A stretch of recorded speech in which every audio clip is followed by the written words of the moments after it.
Ustaz, apa dalil saat membaca doa tolak bala telapak tangan dibalik menghadap ke bawah? Ketika berdoa untuk sholat istisqa yang awalnya sorban di kanan, pas untuk ini dipindahkan, pindah. Untuk apa? Tafaul, optimisme, terjadi perubahan. Sebagaimana berubahnya sorban dari sini kemari, begitu juga lah berubahnya dari panas menjadi turun hujan. Begitu juga dengan doa ini, tafaul, meminta keberkahan-keberkahan. Maka tafaul sebagaimana untuk kebaikan minta untuk keburukan. Allahumma dafa'an al-ghala wal waba wal fahsya. Ke sana atau ke tanah Pak Ustaz? Doa ini ada yang tangannya begini. Kalau tangannya begini, berarti waktu dolaknya begini. Kalau tangannya begini, waktu tolaknya begini. Cara berdoa pertama, tangan ke atas. Allahumma hadina fi man hadait. Cara yang kedua, menghadap ke wajah. Cara yang ketiga, dibukakan. Datanglah pula jamaah, entah di gang mana kemarin. Ustaz, kalau begini lepas dia di tengah, kata. Astagfirullahaladzim. Kau pikir nangkap ikan? Ini cerita sunnah. Bisa begini, bisa begini. 1, 2, 3. Waktu minta istisqa, diangkat sampai ke tiak, nampak orang yang duduk di bawah mimbar. Aghithna, aghithna, aghithna. Tentang tangan ngangkat doa ini bisa dilihat dalam Al-Azkar, zikir-zikir Imam Nawawi rahimahullah. Dikutip oleh Syekh Atiyah Saqar dalam Fatwa Al-Azhar, fatwa Al-Azhar. Pak Yazid, Assalamualaikum Ustaz. Waalaikumsalam. Terkait kajian ubudiyah, ketika kita mencintai dan memelihara barang-barang milik kita, apakah kita termasuk hubbud dunia? Imam Malik punya kereta kencana, Pak Yazid, di Madinah. Imam Sufyan Ats-Tsauri di Kufah, hidupnya khumul, zuhud, tak ada apa-apanya. Imam Sufyan Ats-Tsauri. Lalu kemudian kirim surat Imam Sufyan Ats-Tsauri ke Imam Malik. Malik, kenapa kau kaya? Kenapa kau punya ini?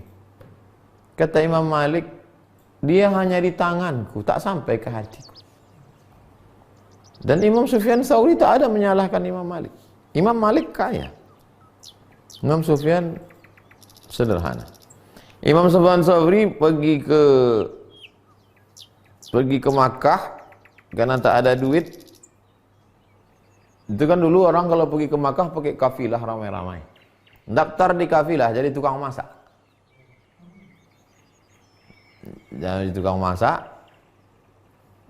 karena imam nggak pandai masak, begitu ini gosong ditempeleng sama ketua kafilah. Tempeleng. Sampai di Makkah, heran ketua rombongan. Tengoknya orang yang top itu semua mencium tangan. Siapa ini? Tanyanya, siapa itu?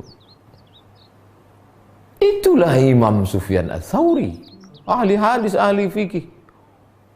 Oh, kejut dia. Orang zaman dulu itu, ulama-ulama itu lebih terkenal kitabnya, mukanya tak, karena waktu itu belum ada video. Beda sama sekarang, terkenal orangnya, entah apa-apa aja isi kepalanya. Itulah Imam Sufyan Ats-Tsauri. Datang dia minta ampun, minta maaf aku Imam Sufyan Ats-Tsauri. Aku minta ampun kemarin. Kata Imam Sufyan Ats-Tsauri senyum. Orang kalau masak gosong memang layak kena tempeleng. Kata. Itu Imam Sufyan. Jadi Imam Sufyan Ats-Tsauri itu memang tak ada. Tapi Imam Malik kaya. Imam Abu Hanifah kaya juga. Imam Abul Hasan Asy-Syadzili kaya juga. Imam Hasan Sazili pakaiannya mewah, cantik. Datanglah orang, katanya kalian orang Islam di dunia ini susah, di akhirat nanti baru masuk surga. Nih pakaianmu bagus. Kata Imam Abdul Hasan Sazili, kami susah aja kayak gini pakaiannya, apalagi nanti di surga. Kau senang aja kayak gitu pakaian kau, apalagi nanti di neraka.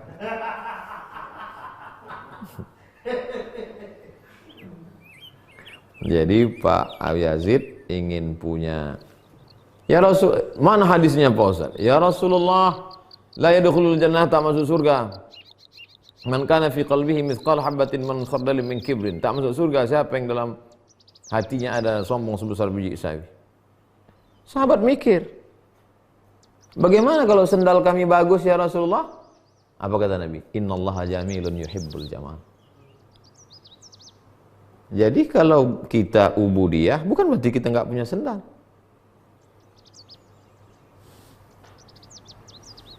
Pena, apa gunanya? Nulis. Orang yang ubudiyah tetap punya pena. Supaya apa? Supaya nggak minjam pena orang. Orang yang cinta dunia punya pena, sampai harga pena 100 juta. Pena. Diwawancarai orang, gimana perasaan Bapak? Iya, sebentar ya.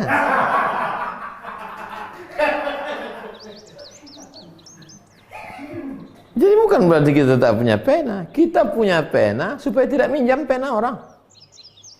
Supaya kita kemana-mana, nah, bisa minjam pena. Alah, kau pena pun tak punya. Punya pena.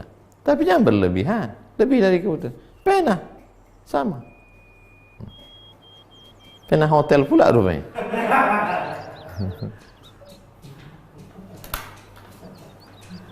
Terkait musalla bait, untuk menentukan kiblatnya, apa boleh aplikasi?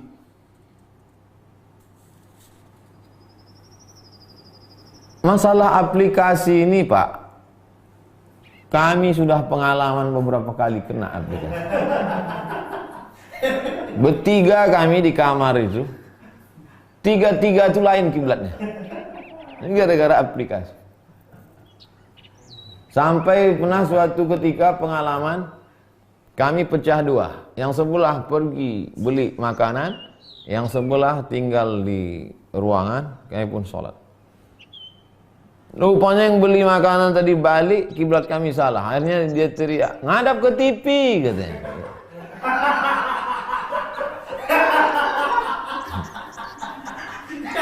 Ini gara-gara aplikasi. Nyampe ke aplikasi. Tanya ke orang situ yang tahu.